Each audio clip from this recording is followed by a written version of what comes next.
15 अगस्त, सबसे पहले तो आज़ादी की आप सभी को ढेर सारी बधाइयाँ। 15 अगस्त महज एक तारीख नहीं है। अगर याद करोगे 15 अगस्त 1947 को, ये तो आपने पढ़ने को मिला होगा कि हम आजाद हुए थे। आजाद हुए कैसे थे, ये बड़ा सवाल है। 6,32,000 आदमियों का खून इस मिट्टी में मिला, शहीद हुए। उसके बाद 1 लाख आदमियों को चुन चुन के ढूंढ ढूंढ के उन क्रांतिकारियों को अंग्रेजी हुकूमत के द्वारा मारा गया कि वो दोबारा से आने वाले भविष्य में हिंदुस्तान को संगठित ना कर दे, एक ना कर दे। यानी कि 7,32,000 आदमियों ने जब अपनी शहादत दी, उसके बाद हमें आजादी मिली। हमें आजादी मिल गई। 15 अगस्त 1947 को जितने भी नेता, मंत्री, राजा, महाराजा थे, सिर्फ वो आजादी का जश्न मना रहे थे। इतिहास अगर खंगाल के देखोगे, भारत पाकिस्तान का जो विभाजन हुआ, जो बंटवारा हुआ, बंगाल का जो बंटवारा हुआ, 10 लाख के लगभग आदमियों की मृत्यु हुई। हिंदू, मुस्लिम, सिख, ईसाई सब ने अपनी शहादतें दी। 83,000 से ज्यादा बहन बेटियों के बलात्कार हुए। बड़े बड़े धन्ना सेठ, बड़े बड़े किसान, बड़े बड़े जमींदार, बड़े बड़े रोजगार करने वाले अपनी धन दौलत, हवेली, कोठी उनको छोड़ के गए। और बंटवारे के वक्त आप लोगों को बता देता हूं, पाकिस्तान के अंदर भी एक रोहतक की जगह का नाम है। वहां पे ज्यादातर हरियाणा के आदमी रहते हैं, रोहतक के आदमी रहते हैं, जो आज भी रोहतक की भाषा बोलते हैं। कभी वहां के इंटरव्यू गूगल करके सुनना। जो बुजुर्ग आदमी है 90-90 साल के, उनका ये कहना है हमारे को ये बोल के देश के लिए निकाला दिया गया था कि जब माहौल शांत होगा, नॉर्मल होगा, आप लोगों को वापस यहीं बुला लिया जाएगा। उनको ये पता नहीं था कि आपका आधा परिवार यहां रह गया, आधा परिवार वहां चला गया, आधा परिवार मर गया, आपकी बेटी, आपकी मां, आपकी बहन का बलात्कार हो गया, कि आप दोबारा से अपनी धरती, अपनी जमीन पर नहीं आ पाओगे। एक वो हिंदुस्तान था जिन्होंने मिलकर आजादी की लड़ाई लड़ी थी। शहीद आजम भगत सिंह, जिनको हम अपना भगवान मानते हैं, मैंने तो अपनी छाती पे भी शहीद आजम भगत सिंह को छपवा रखा। मैं उसको अपना आदर्श मानता हूं, आइडल मानता हूं। बड़ी चीज ये है, उनका जन्म भी पाकिस्तान में हुआ था। आज के दिन ऐसे क्या हालात हो गए, हिंदुस्तान पाकिस्तान जो एक ही जमीन का हिस्सा था, भाई भाई थे, आज इतने बड़े दुश्मन हो गए। गौर करना। सबसे बड़ी चीज और सबसे बड़ी बात तो यह है, पाकिस्तान की जो मांग हो की किसने थी, नहीं पता होगा बहुत सारे आदमियों को। खंगालोगे पता लग जाएगा। मांग करने वाले यूपी और बिहार के नेता थे। उस वक्त भी सबसे ज्यादा जो नेता थे वो यूपी और बिहार के थे। और आज सबसे ज्यादा किस पे आई? पंजाब पे। हरियाणा भी उसी पंजाब का हिस्सा था, हिमाचल भी उसी पंजाब का हिस्सा था। उस पंजाब के आदमी भी उस वक्त राजनीति में बहुत ज्यादा एक्टिव थे। उनको तोड़ा गया।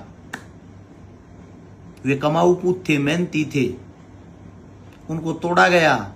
60% पंजाब पाकिस्तान में चला गया, 40% हमारे हिंदुस्तान में रह गया।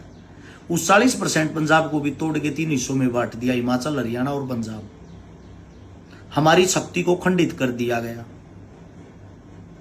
अगर हिंदुस्तान की जो राजनीति है, जो राज करने वाले हैं, वो किसी भी पार्टी से हों, कांग्रेस से हों, बीजेपी से हों या अन्य दल उन लोगों ने बनाए हुए हों, आजाद सिर्फ और सिर्फ वो हुए थे, आप और हम नहीं।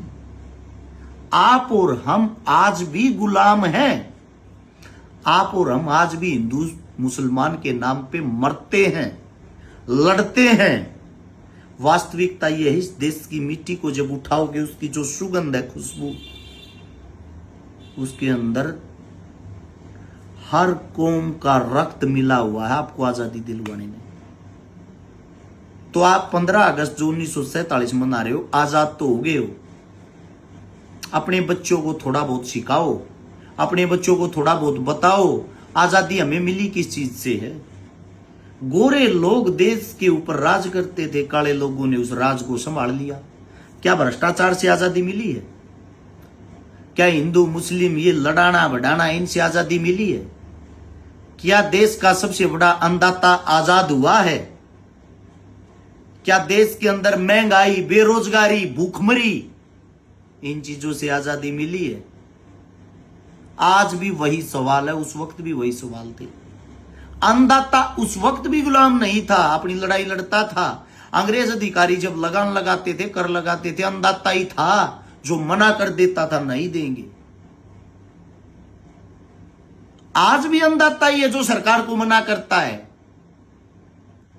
उस वक्त शहीद आजम भगत सिंह के चाचा जी ने, अजीत सिंह जी ने पगड़ी संभाल जट्टा आंदोलन किया था 1907-8, उस टाइम पे, जिस टाइम शहीद आजम भगत सिंह का जन्म हुआ था उस वक्त। और अब हमने भारतीय जनता पार्टी बीजेपी के राज में किसान आंदोलन किया था, 3 काले कानून आंदोलन, जो सबसे लंबा आंदोलन चला देश का। पगड़ी संभाल जट्टा आंदोलन के बाद सबसे लंबा आंदोलन चलने वाला आंदोलन था ये। आजाद कहां हुए? आज भी किसान आत्महत्या कर रहे हैं। आज भी एक बहन बेटी का बलात्कार होता है। हर 13 मिनट के अंदर एक न एक बलात्कार हो जाता है हिंदुस्तान में। कौन सी बहन बेटी सुरक्षित है? आप आंकड़ा निकाल के देखोगे, ऐसा कोई दिन नहीं जाता जिस दिन लगभग 20 किसान आत्महत्या नहीं करते। गरीबी के मारे कहां से आजाद हो? बड़ा सवाल ये है, क्या हम आजाद हो चुके हैं? आजादी मनाओ, अच्छी बात है। फर्क सिर्फ इतना है, जो गोरे लोग थे वो जाने के बाद जो काले लोग उनके जूठे बर्तनों में खाते थे, चाटते थे, आज वो देश को चला रहे हैं। बाकी आप लोगों को आजादी मुबारक। अपने सीने और दिल के अंदर बहुत सारी बातें हैं, वो बोलने से ज्यादातर बवाल हो जाता है। लोग उन बातों को लेके पार्टियों में चले जाते हैं, लोग उन बातों को लेके यहां पहुंच जाते, तू भी पाकिस्तान चला जा, तू भी मुसलमान बन जा, तू भी ये कर जा। उन लोगों के अंदर इतनी मानसिकता इतनी छोटी हो चुकी है, उनको ये नहीं पता ये जो भारत पाकिस्तान के बीच में खून की ये जो रेखा खींची गई, कितने लाख आदमियों का खून उस मिट्टी में मिला हुआ है। उस खून को मिलाने वाले अंग्रेज नहीं थे, तुम्हारे अपने लोग, तुम्हारे अपने नेता थे, जिन्होंने इन देशों के ऊपर राज करने के लिए, अपनी नींव रखने के लिए जबरदस्ती से हिंदू मुसलमान करवा के उन लोगों का बलिदान दिया। वही कार्य आज के टाइम होता, चुनाव के टाइम पे जबरदस्ती आप लोगों का बलिदान लिया जाता है। खैर छोड़ो, लंबी बातें हो जाएंगी। हम तो सिर्फ रहे हैं, पागल है, हमारा क्या है। क्योंकि क्रांतिकारी कोई भी हो जिसके अंदर एक खून उबाले मारता होगा ना, वो अपने परिवार की बातें नहीं करेगा, वो गुलामी की बातें नहीं करेगा, वो जिंदा दिली, जमीरी और वे बातें करेगा जो देश के लिए काम आने वाली है। आप लोगों को आजादी की ढेर सारी बधाइयां। उम्मीद करते हैं शहीद आजम भगत सिंह, राजगुरु चंद्रशेखर, उन्होंने जो सपने देखे थे, जो हमारे जितने भी क्रांतिकारी थे, उनके सपनों जैसा भारत कभी ना कभी जरूर होगा। सभी को राम राम, जय हिंद।